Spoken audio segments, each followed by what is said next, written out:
क्या आप जानते हैं कि स्वर्ग में बहने वाली गंगा मां को धरती पर क्यों बुलाया गया और क्यों शिव जी ने उन्हें अपनी जटाओं में स्थान दिया? दोस्तों, ये कहानी सिर्फ एक नदी की नहीं बल्कि एक पोते के अपने 60,000 पूर्वजों को मोक्ष दिलाने के अटूट संकल्प की है। तो चलिए जानते हैं कि कैसे गंगा मां को धरती पर लाने के लिए कैसे एक राजा की कई पीढ़ियों को तपस्या करनी पड़ी थी। तो पुराणों में राजा सगर का जिक्र है, जिनके 60,000 बेटे थे और कहा जाता है कि एक बार उन्होंने अश्वमेध यज्ञ का आयोजन किया था, लेकिन इंद्रदेव ने उनके घोड़े को चुराकर ऋषि कपिल के आश्रम में छुपा दिया। और जब सगर के बेटों ने उस घोड़े को ढूंढ लिया तो उन्हें लगा कि ऋषि ने ही इस घोड़े को चुराया है। तो गुस्से में आकर उन्होंने ऋषि कपिल का अपमान करना शुरू कर दिया, जिस पर ऋषि कपिल ने राजा सगर के सभी पुत्रों को श्राप से जलाकर भस्म कर दिया। राजा सगर के एक अन्य पुत्र अंशुमन को जब इस बात का पता चला तो उन्होंने कपिल ऋषि से अपने भाइयों की आत्मा को मुक्ति दिलाने की विनती की। तब कपिल ऋषि ने उन्हें बताया कि अगर पवित्र गंगा का जल इन भस्म हुए सगर पुत्रों पर छिड़का जाएगा, सिर्फ तभी इन्हें मोक्ष मिल सकता है। फिर इनकी आत्माओं को मुक्ति दिलाने के लिए राजा सगर की कई पीढ़ियों ने कोशिश की, लेकिन वो सभी असफल रहे। फिर आखिर में राजा सगर के ही अंश भागीरथ ने कई सालों तक घोर तपस्या की और उन्होंने ब्रह्मा जी को खुश कर लिया और गंगा मां को धरती पर लाने का आशीर्वाद मांगा। तो ब्रह्मा जी ने वरदान तो दे दिया,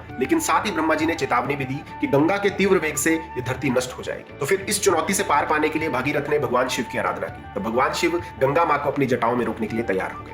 फिर जब गंगा आकाश से गिरी तो भगवान शिव ने उन्हें अपनी जटाओं में समाहित कर लिया, जिससे गंगा मां के वेग का प्रभाव कम हो गया और फिर भगवान शिव ने अपनी जटाओं से गंगा मां को धरती पर रास्ता दिया था। इस तरह से गंगा मां धीरे धीरे धरती पर आ गई और भागीरथ के पूर्वजों को मुक्ति मिली। तो ये थी गंगा मां को धरती पर लाने की पूरी स्टोरी। जानकारी अच्छी लगे तो वीडियो को लाइक करें, अपने दोस्तों के साथ भी शेयर करें और ऐसे ही और रियल फैक्ट्स को जानने के लिए हमारे चैनल ज्ञान के स्वास्थ्य को अभी सब्सक्राइब कर लें। जय गंगा मां।